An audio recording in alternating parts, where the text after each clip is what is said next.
Okay, and we're back with review of the Cougar. Yeah, so as I was saying, let's see here, we're still recording, okay. Focus, focus, focus. Okay, so as I was saying,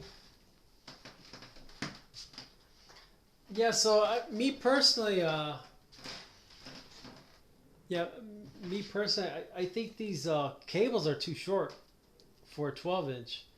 So, me personally, I like to see a nice healthy loom. I like to see a nice healthy loom on this side of the case. And so, I mean, to me personally, it doesn't bother me that the connector is the whole thing, the whole colored part is on this side with the connector on this side of the case. But that's me. So I mean, if you see that in the comments, somebody in the comments say, I don't know how to build. So all right, well, whatever. Okay, you're right, I don't know how to build. How about that? Okay, I don't know what I'm doing. Okay. But you'll probably see that in the comments about the loom, so I figure I'll mention it before somebody mentions it in the comments. So on this one, I guess it really doesn't matter. See, so this connector is all the way down here. This one isn't really long, so I guess technically it's down here. Nobody's gonna say anything, right? That I don't know what I'm doing.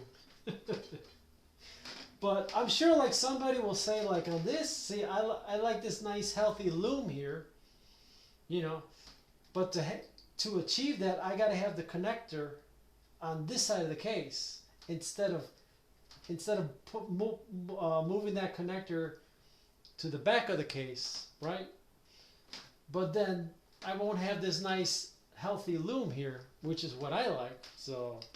But that's me. I guess I'm the only one in this whole wide world that does that. Because I really haven't seen anybody else do it, which is kind of funny, right? But, I'm special like that.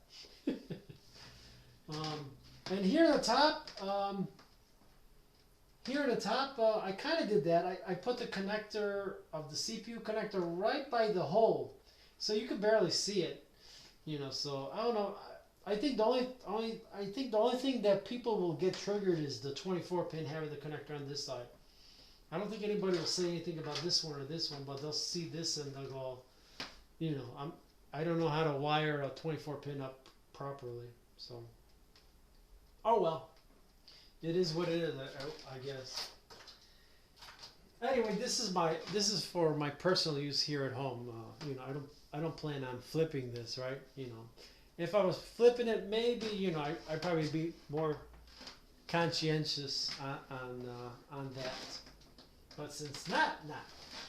Anyway, in the front of the case, I recommend you pull this off and remove the filter and throw it away, and install your fans there and then close it back up.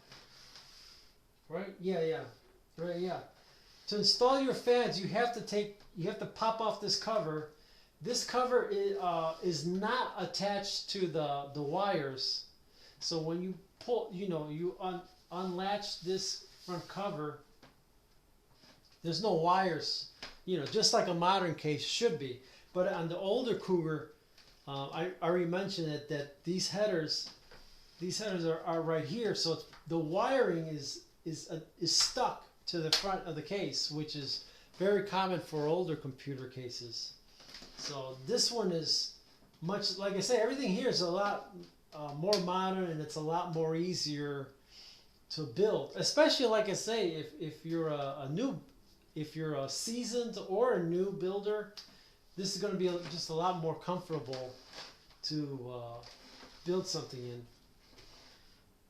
Yeah, so pop this filter off. There's like a plastic filter on the back end of this. Pull it out and throw it away. And just use this metal grill that's your filter. And then install your two fans on this side. you know, you got to pop this off, install your 2 fans or 3 fans depending on what you want, and then pop it back in. All right, that's all you need to know about this, I think, right? DVD, right? And your 2 fans, pop it off and then pop it back on. And in the back, I don't know, nothing special. You know, you got plenty of room here for the bracket. So technically, if you want to replace the CPU bracket, you can do it with the board. You know, there's plenty of room here. Nice big cutout. On the older case, you can barely. I'm not sure, but I think you can't do it. Yeah. But on this one, you can. Big, nice big cutout. You can replace the CPU cooler and bracket without taking the motherboard. And there's your cables, right? Your front header cables. Those are there. Your SATA for the SSD. Your fan. Power supply. We're using a EVGA 500 bronze 80. Nothing special. And this one has a tiny hard drive cage here in the bottom. Yeah, for one, you could put one hard drive in the cage, and then on top of the cage, I guess you could put a second one. So right now, I just threw in a 2.5 SSD on the bottom here, and just like on the Core 2 Duo, this also you can install Windows 11 20. Was it Windows 11 23H? I recommend using a modified version so you can just plug and play and go.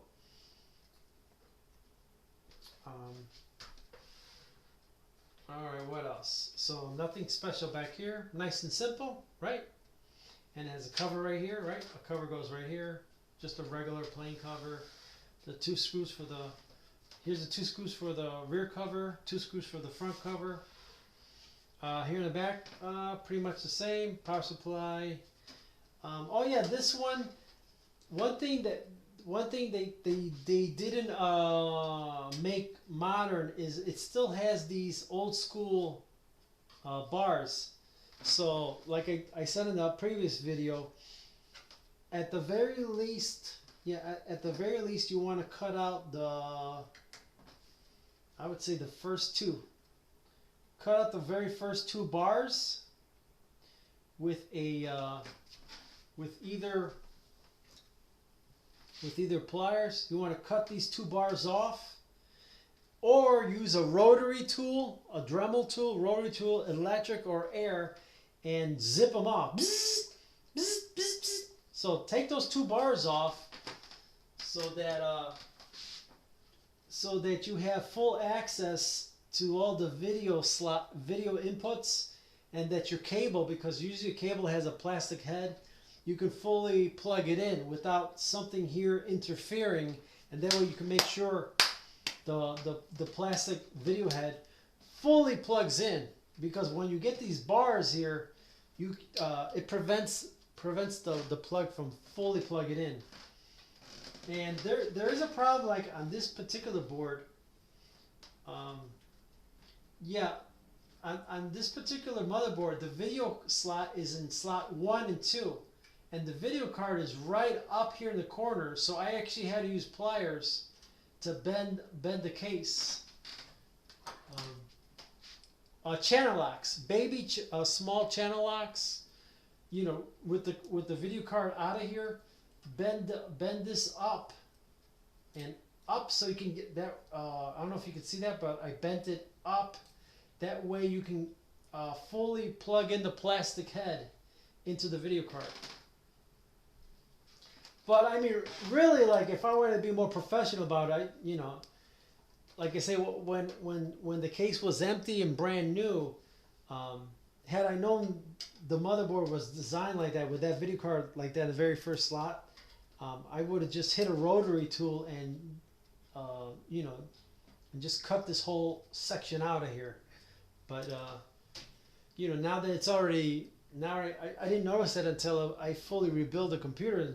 So you know, I'm not going to get the rotary tool here and start drilling away, because it's going to cause all kinds of metal fragments to get all over the computer. So that's dangerous. So, but so all I did was, you know, I had to do it a little bit. Had to do a little ghetto, and just bend it back to do that. But yeah, that's what. Try to remember that when you before you even build the computer. I think that's the modification. Most computers, you still got to do that. That you got to use a rotary tool and cut out these bars out. And preferably you want to do that when it's brand new. Dremel those all out. Dremel up here, and then Dremel maybe 1, 2, maybe even 3. Cut out 3 bars here, and then make sure this is all empty, and then either in the bathtub or take it outside and wash it down with a garden hose and dry it. That way, you know, because it's very dangerous when you got all that dremeling, that metal dust gets, you have no idea where it's going. So anytime you use a Dremel, a rotary tool, make sure either in the bathtub or in the shower, in the bathtub, or outside in the backyard, use a garden hose and wash out the case and make sure all that dust goes down the drain or somewhere. And then, but don't forget to immediately, you know, do we got a towel here? Yeah, once you wash it, don't forget to right away wipe down the case really good, and then dry it. If it's summertime, you can dry it outside in the hot sun. If it's wintertime, what I like to do is I put it on a table, and then I just use an oscillating fan to let it dry well before, you know, that way you don't have to worry about rust, right? Okay, so that's it from the back. And let's see the back. Okay, in the bottom here we have the power supply vents. Nothing special. This case, just like the Pro and the non-Pro, are still using just a plain plastic flimsy filter for the power supply. So it's up to you if you want to use it. I usually don't use it. What I usually do, you know, what I usually do is before I put the rear cover on, all the filters that I don't use, you know, I don't want to throw them away. I want to keep the filters just in case. But you know, I try to keep everything with the case because I got so much stuff around here in the house. I'll lose it if I put it somewhere else. So one of the ways I remember is any filters that I don't use, I'll attach it to the back of the case, or you know, or I'll just lie it here somewhere, and then I'll throw the case cover on, so that the filter stays with the case. Each filter stays with each case, just in case, you know. That way, you know, I'm not losing stuff. Yeah, and also be careful. If you're using a power supply with, what do you call it? With those extensions that you can disconnect. What do they call it? You know, power supplies with the plug. You know, you can remove them. Modular. There you go, modular. If you're using a power supply that has the modular, you know what I'm talking about, right? Those power supplies, those more expensive power supplies, and they got those modular ones. If you can help it, I would suggest keep whatever modular cables you still have. If you got room down here, just put it in here like so, and then put your cover on, because it might be years. You might be using your computer like 2, 3, 4 years, and you might lose the modular. How many used power supplies you go on eBay, and the modular, you know, the modular doesn't come with all the plugs. So now what? You're kind of screwed, you know. Or you want to take a chance using a different modular in there, right? So I suggest that's one way to do it. The second way I advise is keep the original power supply box and put all the modular cables in the power supply box, and keep the box. Don't throw it away. So those are two options. Put them in here, or keep it in the original box and don't lose the box, of course. Okay, so I think that's it, right? Right? Did we check everything right? Let me check. So we talked about the RAM, we talked about the video card, right? Yep. Okay. The Asus P7 what? He's got two? Yeah. P7P55WS. Yeah, that's what it is. Asus P7P55WS supercomputer. That's the name of the motherboard. And like I say, that's a very rare motherboard. So I think there's only like a handful of reviews on YouTube. So I've never seen that motherboard for sale. I just thought by accident this was selling used on eBay, but it was the only one. So if this board gets damaged, I'll probably never be able to replace it again. So, which is kind of sad, but so far the board is working great. It's in great shape. Whoever had it before me, I don't think the board was used that much. I don't know. It looks really good shape, the motherboard. So yeah, and I think that's it. So what we'll do next then is I'll set up the computer in the kitchen, and then I'll turn it on so you can see how the blue case fans light up, and then we'll do a video load testing the video cards. You know, I don't know how many video cards I want to do because it's very time consuming, but maybe we'll do some cards under GTA number 5, GTA 5, and maybe we'll play some cards with Cyberpunk 2077. So, but those are really the only two games, you know, that I want to mess with, because those are all I want to do is just drive around and you can see MSI Afterburner. So that's one advantage about the first generation over Core 2 Quad, because like I say, in first generation you can play Cyberpunk, and in generation 0 Core 2 Quad you can't. So right there is an advantage, just those difference in those generations.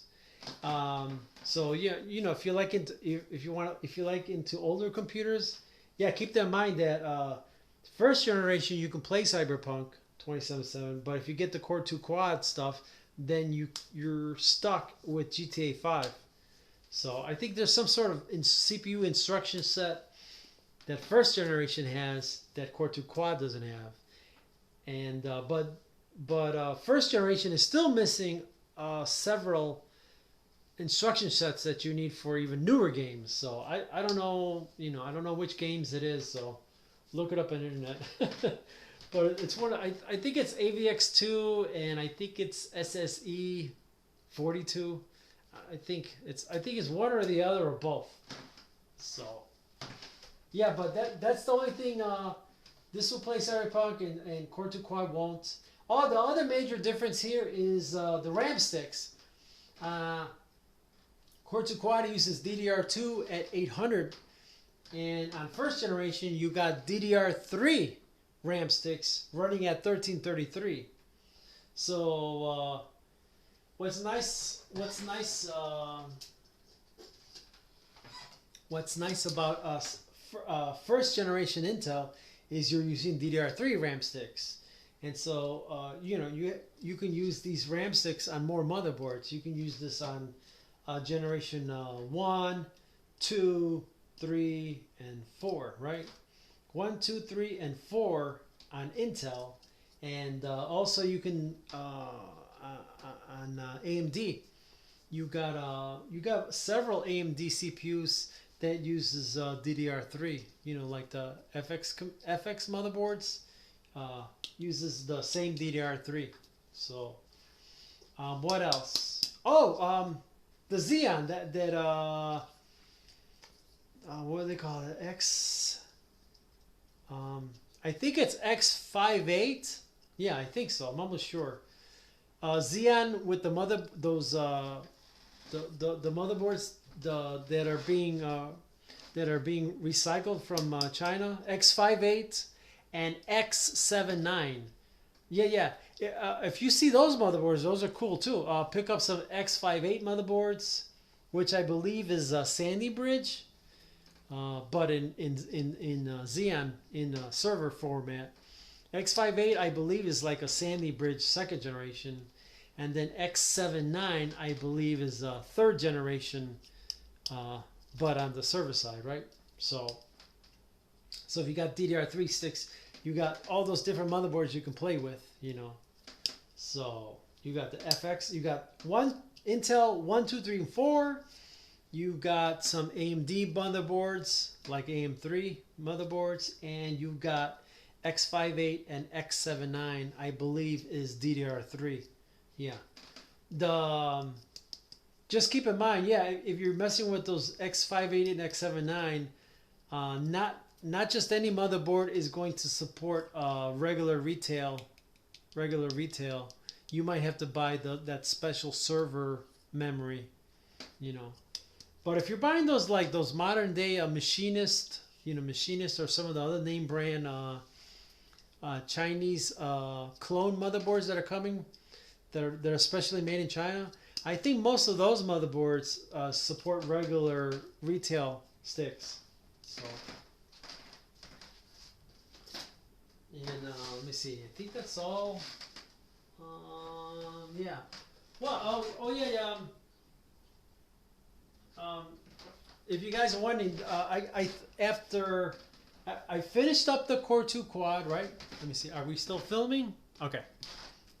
So, I finished the Core 2 quad videos. So that build is done, and this is the second one, which is the i7-870. So I still got to do a few more videos.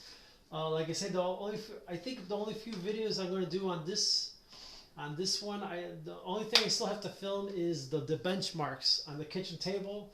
I'll light it up so you can see how it looks like all lit up, and then we'll just do some gaming benchmarks on GTA and Cyberpunk with a few video cards, and then this is done, and then I can put it away on the shelf. And then after Core 2 Quad is done, i7-870, I'm going to do that right now. We'll do some we'll start the gaming benchmarks, and I'll show you the lit up. And then we're done with this one. And then I can put that one on the shelf, and the Core 2 Quad would be on the shelf. And then after these two, I still got 3 more builds to finish up the year. So this is the first one. If you're curious, the next 3 are a little bit different. So I only got 3 more to build, and then I'm done. Then no more building for a while. At least I hope not. So the 3 more builds I got is 2 of them are going to be AM3 boards, AM3 Plus boards. This is a gigabyte board, and the second motherboard is an ASRock AM3 Plus board. And for CPUs, I got a FX 8350 running at 4.0 gigahertz. So I got 2 of those CPUs. I'm going to put one in here, and I'll put the second one on the second motherboard.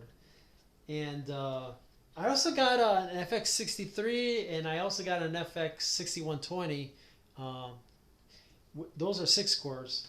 So I don't know if I have time. Maybe I'll load test those CPUs, but mainly these motherboards are pretty nice. It's got an 8-pin. It's got an 8-pin, 4 slots. You know, it's not a bummy board. Yeah, it's got VRM. It's got an 8-pin and 4 slots, 24-pin. It's got the USB 3 header, and it's got USB 3 in the back end. So it's a pretty nice board. It's not bummy.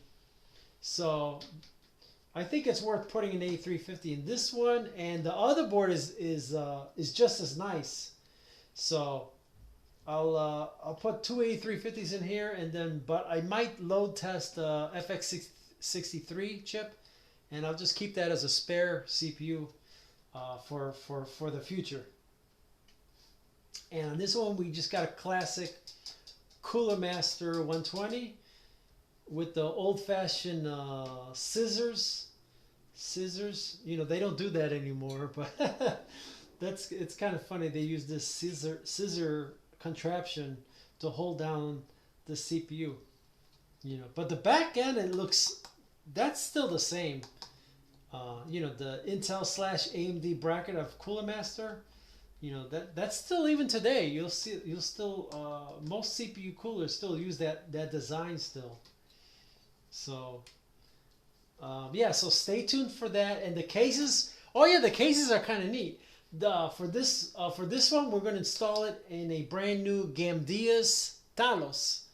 Talos. I don't know if you ever played that video game Prey, but the space station, the space station that's floating around, orbiting Earth, I think it's called Talos 1. So coincidentally, the name of the case that I bought is called the Gamdia's Talos. It's kind of a new case. It's only been in market for a while, but it looks like a clone of a Corsair. So we'll talk about it when I review that case for you. So yeah, we got that, and this is going to tell us the other AM3 board is going to go into a Street Fighter Cooler Master TD 500 Street Fighter Edition. It's a cool one. It's a nice white TD 500 case, but what draw the attention to me was that it's got the graphics of the Street Fighter graphics. So there's two. There's the Ryu, but the one I picked was the blue one, and it has the Chun-Li case. So there's not too. I don't think anybody has a review on the Chun-Li. I saw like 1 or 2 reviews on the Ryu, but not the Chun-Li. So I think I'm the first one to review it. That's kind of weird, right? I'm the first one to review that, so we'll do that one. So the other AM3 board goes into the Chun-Li case, Street Fighter case, and then the third one is kind of interesting. It's an OEM build. So I picked up off of Craigslist an Acer Aspire, and the CPU is an i7-6700, and it has a 1050 Ti video card, and it's in a just a regular Aspire, Acer Aspire case, 6th generation Intel.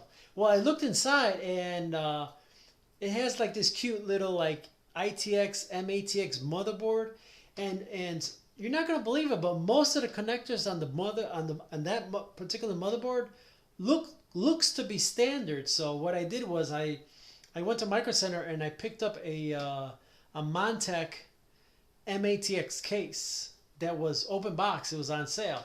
So what we're going to do for that video is I'll show you the Acer Aspire in its OEM form, in its case, and then I'll transplant it into the Montech case, and then I'll show you how it looks like once I transplanted it into into the Montech case, and I'll show you how it looks like. I'll show you how it looks like in the Montech case, and any problems, or how do I get it to work, and anything like that. So those are the 3 videos coming up. So those are the 3 builds next, and then hopefully after those 3 builds, then hopefully we are done for a while with building, PC building, and I can do some other stuff instead. Like, maybe work on my, well, I mean, it's November, so it's get cold, so I could just do some other stuff around the house. There's always something to fix around the house. And then in the summertime, I don't know, maybe check Craigslist to see what computer stuff is for sale, and then we'll see what we'll do for building next year. And also I gotta work on my car, my motorcycle, my bicycle. So those are other little projects I do. But yeah, for right now, I just want to try to finish up the computer stuff. So we already finished up the Core 2 Quad. We're gonna almost be finished with the i7-87. Yeah, I mean it's pretty much done. But I want to do those videos for you guys in case you're curious how it performs under an actual video game. And yeah, and then we'll do those 3 builds: the two AM3 Plus with the FX8350s, and I'll show you the 2 cases I bought for that. So yeah, so AM3 Plus, 2 boards, 8350, and the 2 cases: the Street Fighter Chun-Li case and the Gamdias Talus case. I'll show you the cases in the build. And then the third one is going to be the Acer Aspire i7-6700. I'll show you the OEM case, and then I'll transplant it into a Montech MATX white case, and we'll dial it up a little bit, throw in a little eye candy, right? Throw a little eye candy in there, and then I'll show you that build. And then, of course, we'll throw in some video cards. We'll throw in several video cards in each of the systems and see how they perform under Grand Theft Auto 5 and Cyberpunk again. And I think that's it. All right, so I'll probably stop and then I'll continue recording tomorrow since it's getting kind of late. So thanks for tuning in, and I hope you learned something. Oh yeah.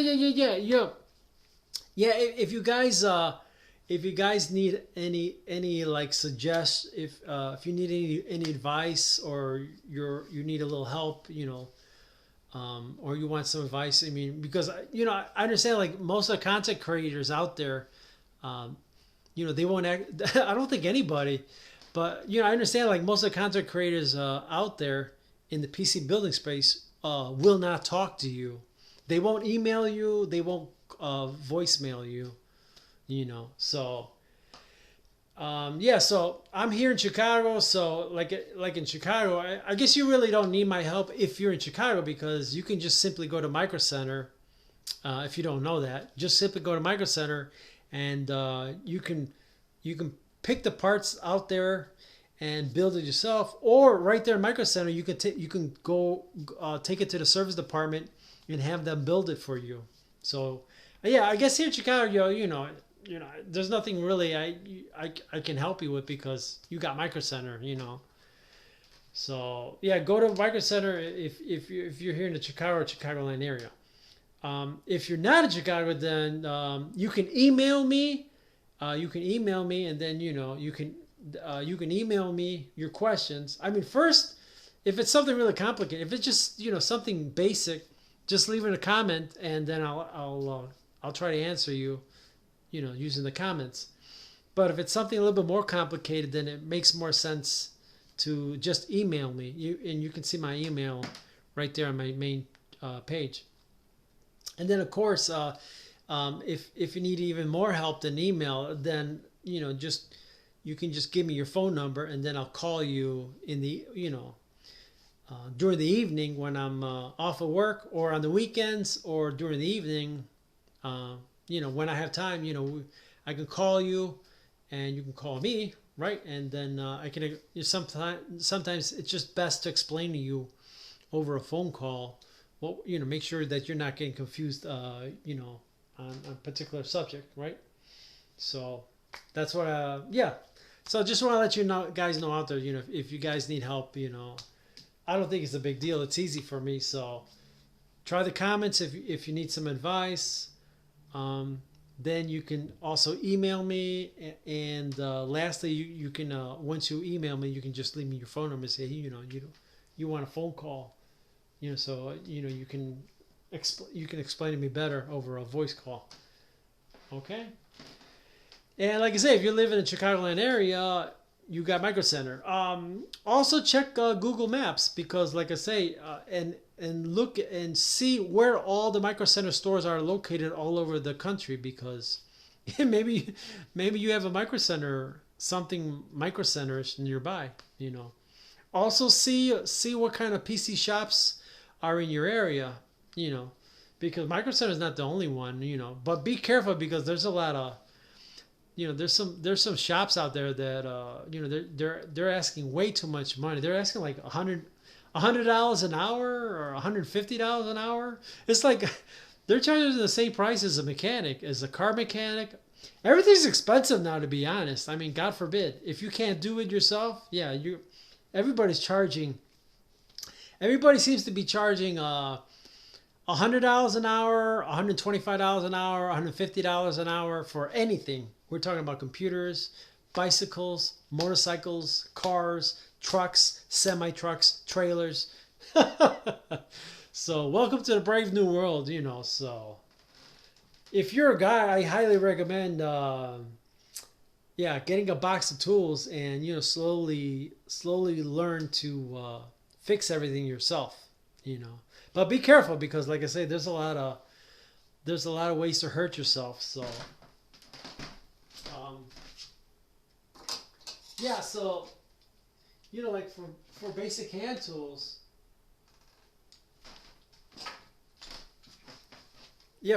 for basic hand tools, you can get away with a lot of computer stuff with just a number two Phillips, but you really should buy all the special screwdrivers. So you can go online and buy these special electronic screwdrivers. They come in all the different sizes, number 1, number 2, Phillips, and flat. Get this kind, and also get this kind. If it's something simple, you can get these short ones, but you really need to also invest in these larger ones. Yeah, so these short ones, short electronic, but this is never enough. You really always do yourself a favor and get these extra long ones to like really get into the case, Yeah, so what else? Oh, yeah, make sure you pick up one of these. Almost nobody ever talks about this. The cube. It's a magnetic cube. Make sure you pick up one of these. And it has a hole in it, so you put your screwdriver, right? And you run the cube along the shaft of the screwdriver. And what that's going to do is it's going to give it a little bit of magnetism, and that's going to help you with the screws. Right? Yeah, I don't know if maybe you never knew that, right? So you got a screw, and now because I ran the cube, right? Yeah, because here's the cube. One more time, you stroke the shaft of the screwdriver.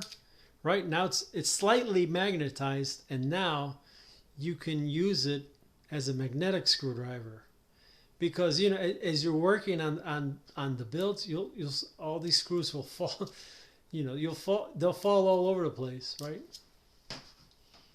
So that's a little tip there. And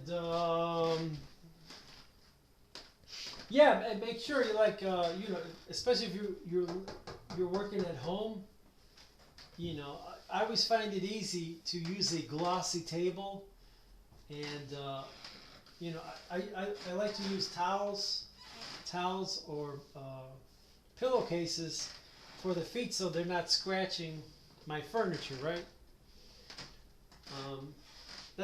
I always find it easier. To slide it around. I always need to find cloth for the feet, and then I'm always like spinning it around, and then I put it face up and face down. Sometimes for some stuff, and for some stuff I find it easier to just keep it standing, and then I'll just keep rotating it back and forth on a surface like that. So that's what I do. That's how I've been doing it for, I think, over 10 years now. So, and I think that's it. I don't want to waste more of your times, and let's go on. I'll continue recording the videos. I'll finish this up tomorrow. I'll turn it on so you can see the blue fans, and then we will I'll focus the camera onto the monitor, and then we'll start running a few video cards and the gaming benchmarks in Cyberpunk 2077 and in GTA 5, so you can see how the video cards and this particular CPU work together in those games. Okay? All right, have a good evening, guys. Night night. Bye bye.